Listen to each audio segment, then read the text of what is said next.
నిన్నే అడగలండు. పవన్ కళ్యాణ్ గారు గతంలో ఎలా ఉన్నారు అధికారం లేనప్పుడు, ఇప్పుడు అధికారంలోకి వచ్చిన తర్వాత ఎలా ఉన్నారు? సైలెంట్ అయిపోయాడు. అప్పుడేమో టూ డై చేస్తా ఇది చేస్తా అన్నాడు, మూసుకొని కూర్చున్నాడు. ఏముంది లేకపోతే ఇంకా టైం ఏమైనా ఉందేమో చూడాలి, అంతే అంతే కదా. మరి టైం లేదుగా. డిప్యూటీ సీఎం గా లేకపోతే పదవిలోకి రావడం కానీ ఫస్ట్ టైం వచ్చారు ఆయన. ఆయన పరిపాలన ఎలా ఉంది ఇప్పుడు వరకు? ఆయన పనితీరు ఎలా ఉంది? అదేనమ్మా, ఇంకా టైం ఉందగా, చూడాలి. సంవత్సరం అయిపోతాయి కానీ సంవత్సరం 2 సంవత్సరాలు అయితే తేలిపోద్ది. అప్పుడు ప్రస్తుతాన్ని చూడడమే, ఏం చేయలేదు. అధికారంలో ఉన్నప్పుడు ఎలా ఉన్నారు, అధికారం లేనప్పుడు ఎలా ఉన్నారు పవన్ కళ్యాణ్ గారు? అధికారం లేనప్పుడు టూట్ అని ఎగిరాడు, టవల్ తిప్పుకొని. ఇప్పుడు మూసుకొని కూర్చున్నాడు. చంద్రబాబు నాయుడు అలా కూర్చోబెడతాడు, అది లెక్క. చంద్రబాబు గారు అంతేగా మరి. సీఎం చంద్రబాబు నాయుడు ఆయన చెప్పినట్టు వినాలిగా.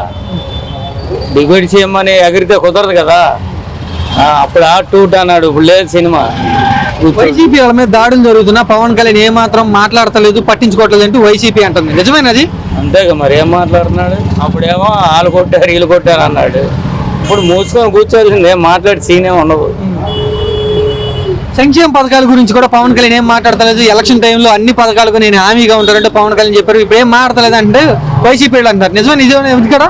దేని మాట్లాడతారమ్మా? ఏంటి ఆయన ఎమ్మెల్యే, వాళ్ళ పార్టీ కాదుగా, దేని మాట్లాడతాడు? ఆయన పని అయిపోయింది, కూర్చోవడమే. చంద్రబాబు నాయుడు ఏం చెప్తే వినాల్సిందే, దాంట్లో సమస్యలు. నెగిటివ్ వస్తుందా పవన్ కళ్యాణ్ మీద ప్రస్తుతం? ఏం లేదు, జనాలు ఎవరు ఏం మాట్లాడుకోవట్లేదు, సైలెంట్ అయిపోయారు. టైం ఇద్దామన్నా పవన్ కళ్యాణ్కి చంద్రబాబు గారికి? అంతేగా, 2 సంవత్సరాలు చూస్తే అప్పుడు ఏంటనేది తేలిపోద్ది. పవన్ కళ్యాణ్ మార్పు వచ్చిందంటారా అధికారం వచ్చినాక? మార్పు ఏం లేదు, ఆయన చేసేది ఏముండదు. ఆయన సీఎం అయితే ఆయన చేస్తాడు. ఏదో డిప్యూటీ సీఎంగా ఇచ్చారు ఆయన మనశ్శాంతికి, అంతే. కూర్చోవలసిందే, అంతే కదా.